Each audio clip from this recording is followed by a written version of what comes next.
Hello दोस्तों, स्वागत है आप सभी का हमारे यूट्यूब चैनल टारगेट बिजनेस में। दोस्तों, बहुत बड़ी खुशखबरी है और सभी के लिए कहीं ना कहीं बहुत अच्छा है, क्योंकि दोस्तों हाई कोर्ट का बड़ा फैसला है और ये फैसला कहीं ना कहीं अब 69,000 पर भी इसका असर पड़ने वाला है। और ये कहीं ना कहीं जनरल कैंडिडेट जितने भी हैं उनको सुरक्षित कर रहा है, उनका 100% चयन करा रहा है। तो आइए दोस्तों देखते हैं कि ये पूरी खबर क्या है। तो इसमें कहा गया है कि अब नहीं होगा ओवरलैपिंग। तो ओवरलैपिंग नहीं होगा, आखिर ओवरलैपिंग है क्या और इस कितना कारगर है और किस श्रेणी के लिए ज़्यादा ये उपयुक्त है, इसका पूरा मामला जो है आइए इसको हम समझते हैं। तो सबसे पहले कहूँगा, जिन भाइयों ने अभी तक मेरे चैनल को सब्सक्राइब नहीं किया है, प्लीज़ आप सब्सक्राइब कर लें, बेल वाली आइकन को प्रेस कर लें, ताकि आने वाले हर एक वीडियो के नोटिफिकेशन आपको टाइम पे मिलते रहें। और अगर वीडियो अच्छा लगे तो आप लाइक एंड शेयर करना ना भूलें।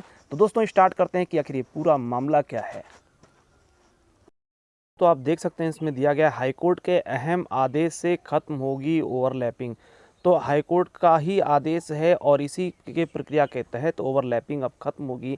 इसमें हम पढ़ते हैं पूरी खबर की क्या है, जानते हैं इसमें। हाल ही में हाई कोर्ट के अहम आदेश ने बेसिक शिक्षा महकमे में खलबली मचा दी है।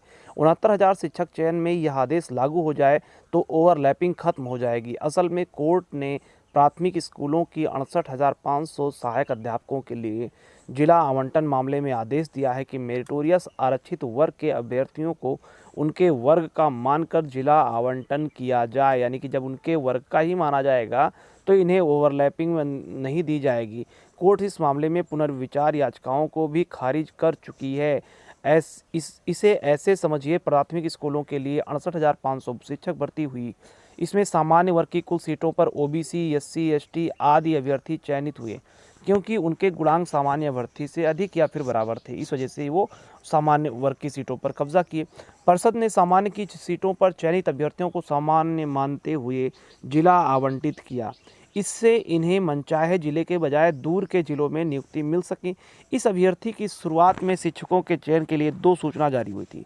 दूसरी सूची में कम गुणांक वाले अभ्यर्थियों को आसानी से गृह जिला मिल गया। जिला आवंटन को हाई कोर्ट में शिखा सिंह व 48 अन्य ने चुनौती दी। इसमें मांग थी कि मेरिट से जिला आवंटन किया जाए।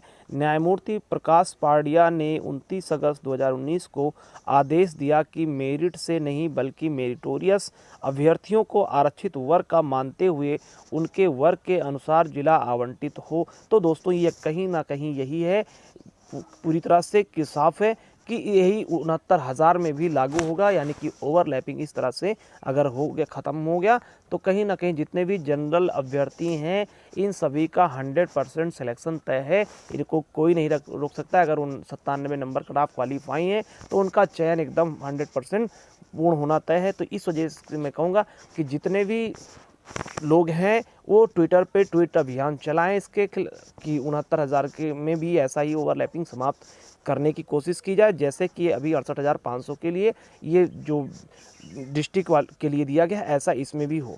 तो देखते हैं इसमें बताया गया इस आदेश के क्या मायने हैं। तो मायने क्या है, अभ्यर्थी ने जिस वर्ग के लिए आवेदन किया है उसी वर्ग में रखा जाए, भले ही उसके अंक कितने ही क्यों ना हो। यानी कि अगर ओबीसी वर्ग का व्यक्ति है तो ओबीसी में ही फाइट करेगा, ना कि वो जनरल में आके फाइट करेगा। या एससी का है एससी में रहेगा, या जो भी जिस कैटेगरी है अपने ही कैटेगरी में रहेंगे। ये किसी दूसरे कैटेगरी में कितने भी अंक प्राप्त क्यों ना कर लिए हों, लेकिन ये दूसरे कैटेगरी में नहीं जा पाएंगे। आरक्षित वर्ग का मेधावी यदि अपने वर्ग में चयनित होगा तो उसे आसानी से अपना जिला मिल सकता है।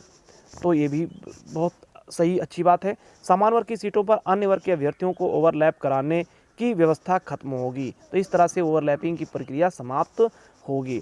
इसका देखते हैं कि भर्ती पर इसका आखिर असर क्या पड़ेगा। तो देखिए ध्यान से, इसमें कहा गया है सामान्य वर्ग के अभ्यर्थी 36,614 लिखित परीक्षा उत्तीर्ण है। यानी कितने अभ्यर्थी हैं सामान्य वर्ग में? 36,614 हैं। ऐसे में अधिकांश तो चयनित होंगे। ओबीसी के यानी कि 100% चयनित होंगे इसमें। ओबीसी के 84,868 और एससी के 24,308 परीक्षा उत्तीर्ण है। अधिकांश का नहीं हो सकेगा चयन। क्यों? क्योंकि ये ओवरलैपिंग के थ्रू यानी कि जनरल में फाइट नहीं कर पाएंगे और इनका चयन कहीं ना कहीं बाधित होगा। उत्तर प्रदेश लोक सेवा आयोग ने पिछले वर्ष ही भर्तियों में ओवरलैपिंग को पूरी तरह से खत्म कर दिया है।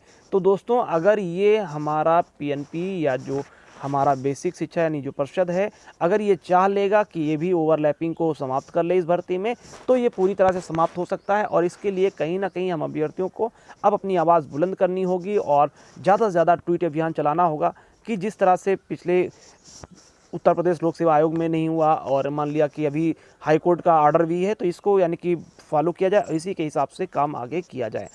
कोर्ट के आदेश का इस भर्ती में अनुपालन कराने का प्रयास होगा।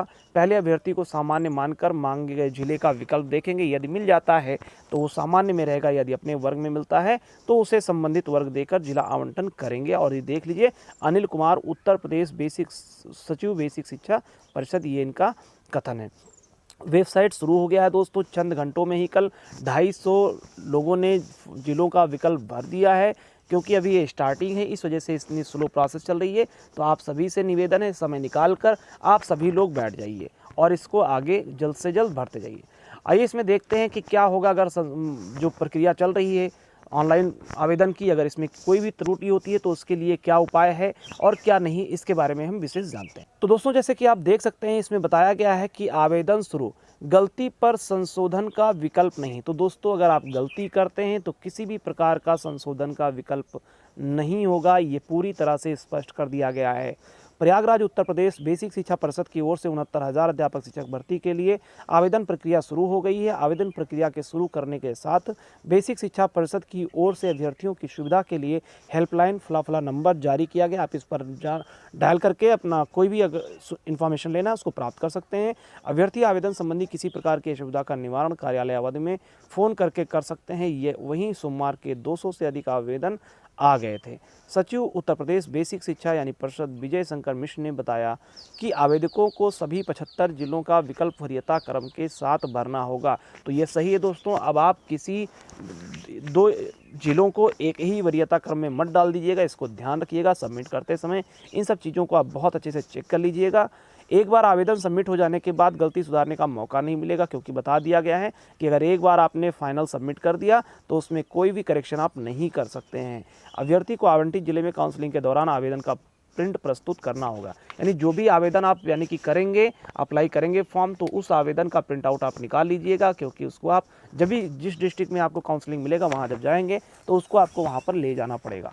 बेसिक शिक्षा परिषद की वेबसाइट यानी कि जो भी इस वेबसाइट है इसकी, इस पर जिलों में पदों का विवरण उपलब्ध रहेगा। अभ्यर्थी 26 मई की रात्रि 12 बजे तक बेसिक शिक्षा परिषद की वेबसाइट पर ऑनलाइन आवेदन कर सकेंगे। तो हाँ दोस्तों, लास्ट डेट इसकी जो है वो 26 मई की रात्रि 12 बजे तक आप आवेदन कर सकते हैं। आवेदन के बाद अभ्यर्थियों की ओर से प्रस्तुत जानकारी के आधार पर मेरिट तैयार करके उनकी वरीयता क्रम में भरे जिले के अनुरूप 3 से 6 जून के बीच काउंसलिंग के लिए बुलाया जाएगा।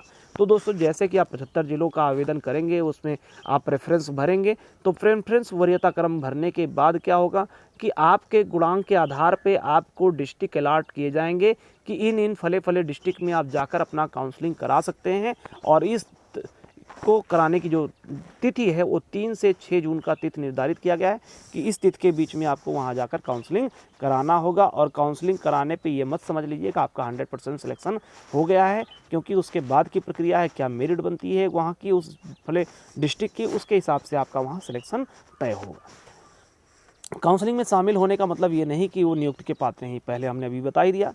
नेक्स्ट दिया गया है काउंसलिंग के लिए जरूरी दस्तावेज, क्या क्या चीज़ें होंगी, बहुत अच्छे से इसको सुन लीजिए कि काउंसलिंग में भाग लेने के लिए अभ्यर्थियों को अपने शैक्षिक एवं अन्य प्रमाण पत्रों के मूल अभिलेख, तो शैक्षिक जैसे हाई स्कूल, इंटर, ग्रेजुएशन और आपने बीएड किया है या बीटीसी किया है या जो भी डिप्लोमा जो भी आपने किया, यहाँ पे जो भी इसके लिए अर्हता जो भी है उसको आप किए हैं, उसके सारे प्रमाण पत्र, अंक पत्र आपके पास होने चाहिए। उसके साथ साथ बताया गया है कि मूल अभिलेख तथा 2 प्रमाणित सेट, 100 प्रमाणित छाया प्रति, यानी 2-2 सेट यानी क्या होना चाहिए, सबके फोटो स्टेट होने चाहिए।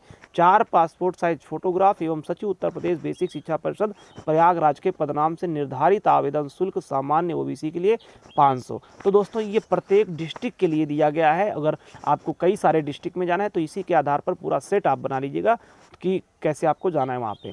और जो भी SC ST कैटेगरी के लिए उनको 200 रुपये का बैंक ड्राफ्ट बनवाना पड़ेगा, जबकि विकलांगों के लिए इस प्रकार का कोई शुल्क नहीं लगाया गया है। फिर इसमें बताया गया कि पूर्व में चयनित शिक्षक वापस लें अपना दावा।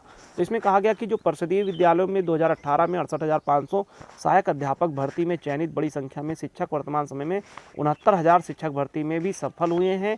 शिक्षक भर्ती काउंसलिंग में शामिल होने के लिए इन शिक्षकों को बेसिक शिक्षा विभाग ने NOC लेनी होगी।